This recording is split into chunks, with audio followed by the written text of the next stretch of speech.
नमस्कार, hello and welcome friends to Jeet academy. मेरा नाम है सुष्मित आदित्य मुखर्जी और इस वीडियो में हम एक मैथ्स टॉपिक को अटेम्प्ट करने वाले हैं, समझने वाले हैं, जो कि रिलेटेड है आपके तीनों मेन एग्जाम्स के साथ।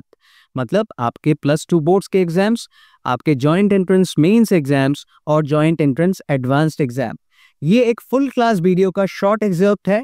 फुल क्लास वीडियो का डिस्क्रिप्शन में लिंक दिया हुआ है, आप जाके उस क्लास को अटेंड कर सकते हैं। वीडियो के अंत में आपको कहां से इन एग्जाम्स के लिए प्रिपेयर करना है वो मैं शेयर करने वाला हूं, और आपको प्रैक्टिस करते टाइम अगर डाउट्स आता है तो क्या मेरे पास सोल्यूशन है वो भी मैं शेयर करने वाला हूं। तो वीडियो में अंत तक बने रहें। चलिए शुरू करते हैं क्लास। ये दो वेरिएबल वाला इक्वेशन हमको अभी नहीं चाहिए। फॉर जेईई मेन और JEE advanced, for JEE main and JEE advanced हमें 4 पर्टिकुलर फॉर्म्स के इक्वेशंस चाहिए होंगे। 4 पर्टिकुलर फॉर्म्स के इक्वेशन चाहिए होंगे। हम पहले एग्जांपल देख लेते हैं, फिर वो फॉर्म्स का नाम क्या है हम समझ लेंगे। पहला वाला जो फॉर्म है वो ऐसा दिखेगा। 3x + 7 is less than equal to 5। इस इक्वेशन को हम एक कैटेगरी में डालते हैं जिसको बोलते हैं लीनियर इक्वेशन। Linear equation. अब लीनियर क्यों है और लीनियर नहीं है तो क्यों है, ये हम अभी डिस्कस करेंगे। पहले हम दूसरा एग्जांपल और दूसरा फॉर्म ऑफ इक्वेशन में जाते हैं जो कि एग्जाम के लिए बहुत इंपॉर्टेंट है। दूसरा फॉर्म है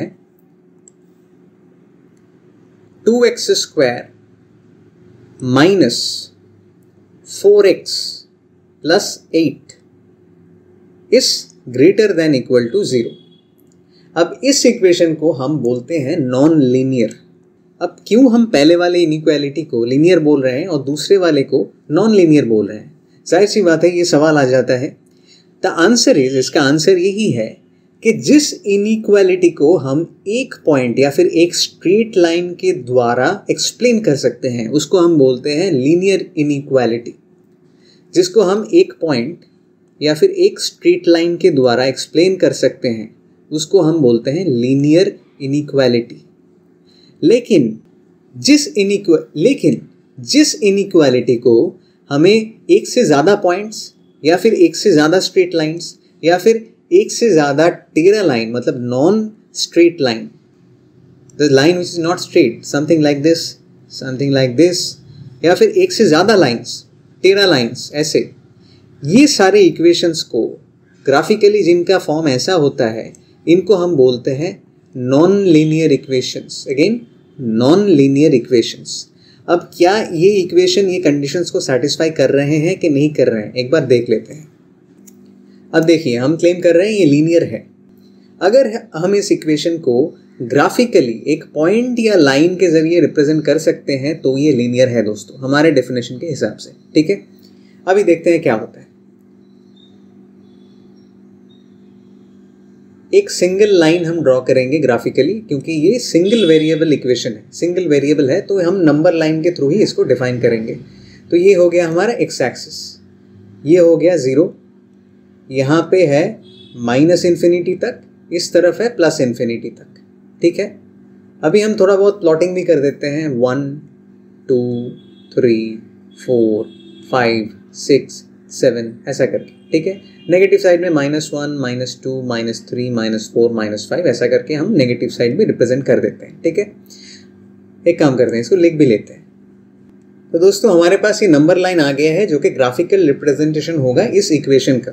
तो इसको ग्राफिकली रिप्रेजेंट करने के लिए हम x को एक साइड में लाते हैं, मतलब x और 3x is less than equal to -2।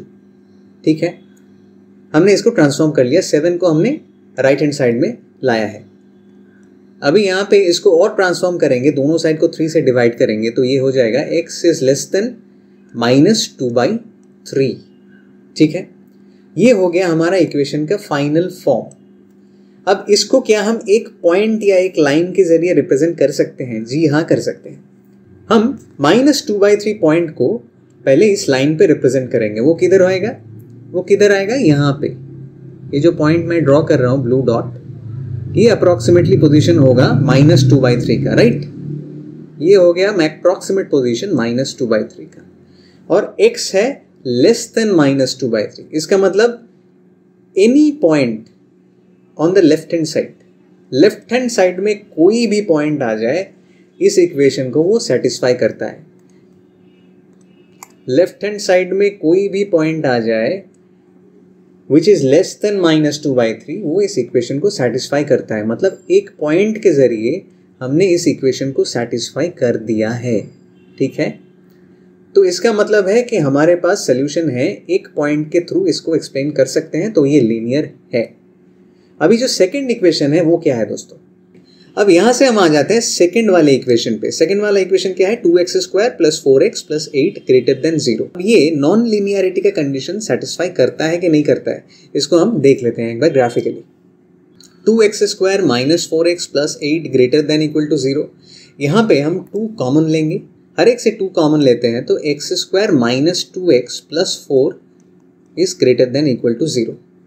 अभी यहाँ पे x² - 2x + 4, इसका मतलब है this is equal to x - 2 whole square. तो 2 × x - 2 × x - 2 is greater than equal to 0। अब 2 इज नॉट इक्वल टू 0, तो हम ऐसे लिख सकते हैं x - 2 whole square is greater than equal to 0। The answer is, इसका आंसर ये है दोस्तों कि अगर वेरिएबल एक सिंगल वेरिएबल है, यहाँ पे देख लीजिए एक ही वेरिएबल है x² एक सी वेरिएबल है, ये पावर डिफरेंट में आ रहा है लेकिन वेरिएबल हमारा एक ही है। इसको अगर हम ग्राफिकली रिप्रेजेंट करते हैं, मतलब नंबर लाइन के थ्रू रिप्रेजेंट करते हैं, तो या तो हम एक ही रीजन से इसको डिफाइन कर सकते हैं या फिर एक से ज़्यादा रीजन से इसको हमको डिफाइन करना पड़ेगा। अगर एक से ज़्यादा रीजन लगता है, मतलब समझ लीजिए x इस रीजन में, लेफ्ट में इस रीजन में बिलोंग कर रहा है और x इस साइड में भी बिलोंग कर रहा है, इन दैट केस ये हो जाता है नॉन लीनियर, ये हो जाता है नॉन लीनियर। लेकिन अगर नंबर लाइन के हिसाब से एक ही रीजन x को डिफाइन कर सकता है, 2 रीजन की जरूरत नहीं है, यहाँ पे जैसे 2 रीजन की जरूरत है, अगर 2 रीजन का जरूरत नहीं पड़ता है, अगर एक ही रीजन से हो जाता है, मतलब समझ लीजिए नंबर लाइन फिर से हमने ड्रॉ कर लिया, x एक्सिस ऑब्वियसली यहाँ पे x सिर्फ एक ही साइड पे बिलोंग करता है, मतलब एक ही साइड से हम x को डिफाइन कर सकते हैं। इन दैट केस इसको हम बोलेंगे लीनियर। अब ये दो जो इक्वेशंस हैं, ये क्या एक ही रीजन से डिफाइन हो रहा है या फिर नहीं हो रहा है, इसको हम देखेंगे अगले पेज पे। तो ये है हमारा फाइनल फॉर्म, ये है हमारा final form, x is less then -2/3। अब क्या ये फाइनल फॉर्म लीनियरिटी का डेफिनेशन को सेटिस्फाई करता है कि हम एक ही रीजन से क्या इसको डिफाइन कर सकते हैं? क्या हम एक ही रीजन से इसको डिफाइन कर सकते हैं? देखते हैं। -2/3 इस नंबर लाइन पे कौन सा पॉइंट है? ये समवेयर यहाँ पे होगा अप्रॉक्सीमेटली। ये जो नीला डॉट मैंने ड्रॉ किया है, यही पॉइंट -2/3 को रिप्रेजेंट कर रहा है अप्रॉक्सीमेटली। अभी हमारा इनइक्वालिटी क्या बोल रहा है? x is less than equal to -2/3। x is less than equal to -2/3, मतलब कौन सा रीजन या फिर कौन कौन सा रीजन इसको डिफाइन कर रहा है? एक या एक से ज्यादा रीजन इसको डिफाइन कर रहा है दोस्तों। ऑब्वियसली यहाँ पे एक ही रीजन से डिफाइन होता है। कौन सा region? Any region left of -2/3। इसी रीजन में सारा x possible x values belong करते हैं। कोई और दूसरा रीजन नहीं है जहां पे हमको x मिल सकता है इस इक्वेशन के हिसाब से, राइट? कोई और दूसरा रीजन नहीं है जहां पे हमको x का वैल्यू मिल सकता है। लेकिन left of -2/3 infinite number of values x के हमें मिल सकते हैं। तो एक ही सिंगल रीजन में हमको x मिल रहा है according to equation 1, which means x 3x + 7 less than equal to 5, ये जो इक्वेशन है ये लीनियरिटी का कंडीशन सेटिस्फाई करता है। This is a linear equation, this is a linear equation 100%। अब हम आ जाते हैं दूसरे वाले इक्वेशन पे और देखते हैं क्या वो लीनियरिटी का कंडीशन सेटिस्फाई करता है या फिर नहीं करता है। इस वीडियो को अंत तक देखने के लिए बहुत बहुत शुक्रिया। फुल क्लासेस का लिंक डिस्क्रिप्शन में दिया हुआ है, आप जाके जरूर उनको देखिए। अभी सवाल आता है कि आपको प्रैक्टिस कहाँ से करना है। Board exams, joint entrance mains exams, joint entrance advanced exams, ये तीनों एग्जाम्स के लिए कौन कौन से किताब के सेट्स आपको प्रैक्टिस करना है वो मैं अभी बताने वाला हूं, तो गौर से सुनिएगा। फॉर योर बोर्ड एग्जाम्स, आपके बोर्ड एग्जाम्स के लिए आपको 3 चीजें करनी है। आपको एनसीईआरटी का पूरा किताब खत्म करना है एंड टू एंड। उसके बाद आपको क्वेश्चन बैंक्स में जाना है और आपको प्रीवियस ईयर्स के जो क्वेश्चंस हैं उनको सॉल्व करना है एंड टू एंड। और आपको सैंपल पेपर्स भी क्वेश्चन बैंक्स में मिल जाएंगे, तो उनको भी आपको सॉल्व करना है। और इस केस में बहुत ही इंपॉर्टेंट हो जाता है कि आप सारे सम्स को अटेम्प्ट करें। जैसे कि मैंने पहले भी बोला है, कुछ सम्स आएंगे जो कि बहुत ईजी होंगे, उनको आपको सॉल्व करना है। कुछ सम्स आएंगे जो कि मॉडरेटली डिफिकल्ट होंगे, उनको भी आपको सॉल्व करना है। और कुछ सम्स ऐसे होंगे जो कि आपको बहुत डिफिकल्ट लग सकता है, तो आपको वो भी एंड टू एंड कंप्लीट करना है। ठीक है, अब आ जाते हैं जॉइंट एंट्रेंस मेंस के लिए। जॉइंट एंट्रेंस मेंस के लिए एनसीईआरटी का सिग्निफिकेंस है अराउंड 10%। 5 से लेके 10% तक का सम्स आपका एनसीईआरटी से आता है मेंस के एग्जाम में। तो एनसीईआरटी आपका ऑलरेडी बोर्ड्स के लिए कवर हो रहा है, तो उसको अलग से नहीं बताएंगे। अभी आएंगे कि मेंस में आपको ज्यादातर कौन कौन से किताबों पे फोकस करनी है। तो पहला किताब है आर.टी. Sharma objective mathematics. ये आपको एंड टू एंड हर एक चैप्टर में जो भी कंसेप्ट्स हैं ये आपको कंप्लीट करना है। उसके बाद आता है आपके प्रीवियस ईयर्स के question sets. For example Aryan का एक वर्जन आता है जहां पे आपको 40+ ईयर्स के क्वेश्चन पेपर्स दिए जाते हैं जॉइंट एंट्रेंस मेंस के, तो आप वो किताब से पूरा एंड टू एंड प्रैक्टिस कर सकते हैं। इसके अलावा और एक किताब आप प्रैक्टिस कर सकते हो जिसका नाम है problems plus by Asit Dasgupta. इस किताब में भी बहुत अच्छे प्रॉब्लम सेट्स दिए हुए हैं और कॉन्सेप्ट्स को भी हाईलाइट किया गया है, तो इससे भी आप अच्छे से जॉइंट एंट्रेंस मेंस के लिए प्रैक्टिस कर सकते हैं। इस केस में भी आपको ध्यान में रखना है, आपको easy problems, medium problems, very hard problems, सारे रेंज के प्रॉब्लम्स आपको सॉल्व करने हैं, एंड टू एंड आपको सॉल्व करना है। जब तक आप ये पूरा कंप्लीट नहीं कर लेते हो आपको अगले किताबों में नहीं जाना है। अभी आ जाते हैं एडवांस के लिए। तो एडवांस के लिए दोस्तों आपको कुछ और किताब्स आपको प्रैक्टिस करने हैं। सिर्फ एनसीईआरटी करने से या फिर सिर्फ आर.डी. शर्मा या फिर सिर्फ प्रीवियस ईयर करने से आपका होगा नहीं, आपको कुछ और भी प्रैक्टिस करने पड़ेंगे। तो वो किताब क्या क्या है, मैं जॉइंट एंट्रेंस एडवांस को शुरू से बताता हूँ आपको क्या क्या करना है। एनसीईआरटी से आपका आएगा मैक्सिमम 2 to 5% क्वेश्चंस, मैक्सिमम 2 से लेके 5% आपका एनसीईआरटी से कवर होगा, तो इसका सिग्निफिकेंस एडवांस में ज्यादा नहीं है। आप ऑलरेडी बोर्ड्स के लिए प्रिपेयर कर रहे हो तो वो करो, लेकिन आपको मेनली प्रिपेयर करना है सिंगेज करके एक बुक है, सिंगेज। वहां पे सारे वॉल्यूम्स जो भी है, वहां पे सारे कंसेप्ट्स, जो भी प्रैक्टिस प्रॉब्लम्स हैं, जो भी इलस्ट्रेटेड एग्जांपल्स हैं, जो भी गिवन एक्सरसाइज है, सारे आपको अटेम्प्ट करने हैं एंड टू एंड एडवांस्ड के लिए। ये एडवांस्ड के लिए है। और आप अगर कंसेप्ट्स के लिए बोलो तो Cengage is one of the best options. आप अगर कंसेप्ट्स क्लियर करना चाहते हो तो सेंगेज का concept clearance is one of the best जो मैंने देखा है।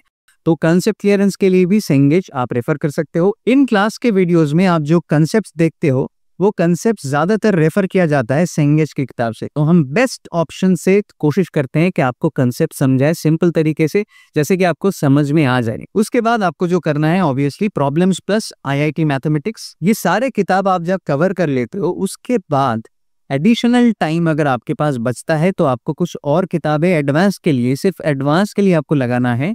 वो है एस.एल. लूनी का trigonometry and coordinate geometry, Hall and Knight's का हायर अलजेब्रा, I.A. मैरोन्स का problems in calculus of one variable, और प्ले विद ग्राफ्स करके एक बुक है अमित अग्रवाल का, वो भी आप रेफर कर सकते हैं। अगर आपको सेंगेज नहीं करना है तो 2 और ऑप्शंस मैं आपको दे देता हूं, अमित अग्रवाल का जॉइंट एंट्रेंस एडवांस का फुल सेट, और इसके अलावा और एक ऑप्शन भी है GKP पब्लिकेशंस का full set for joint entrance mains and advanced. इसका ऑथर है संजय मिश्रा। अब ये क्रिटिकल सवाल जो आ जाता है कि मैं अगर सेंगेज कर लेता हूं तो क्या बाकी ये जो 7 वॉल्यूम्स के GKP के है या फिर अमित अग्रवाल के है वो भी मुझे करना है?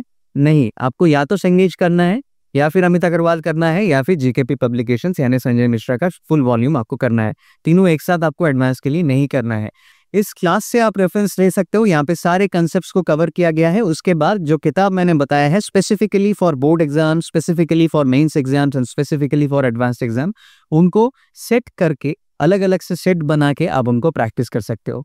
अभी अगला सवाल जो है कि आपको अगर डाउट्स आता है तो आपको क्या करना है, नीचे एक लिंक दिया हुआ है जहां पे you can put in your mail ID and your phone number if you want to. आपको अगर डाउट्स क्लियर करना है मेरे तरफ से तो मैं वहां पे आपको कांटेक्ट करके आपका रिक्वायरमेंट समझ के आपको फिर हेल्प कर सकता हूँ। कमेंट सेक्शन में जाके अपना फीडबैक जरूर शेयर करें। इस वीडियो को लाइक करें और चैनल को सब्सक्राइब करें for more classes like this, और इस वीडियो को एक दोस्त के साथ जरूर शेयर करें। थैंक यू सो मच, मिलते हैं नेक्स्ट क्लास में।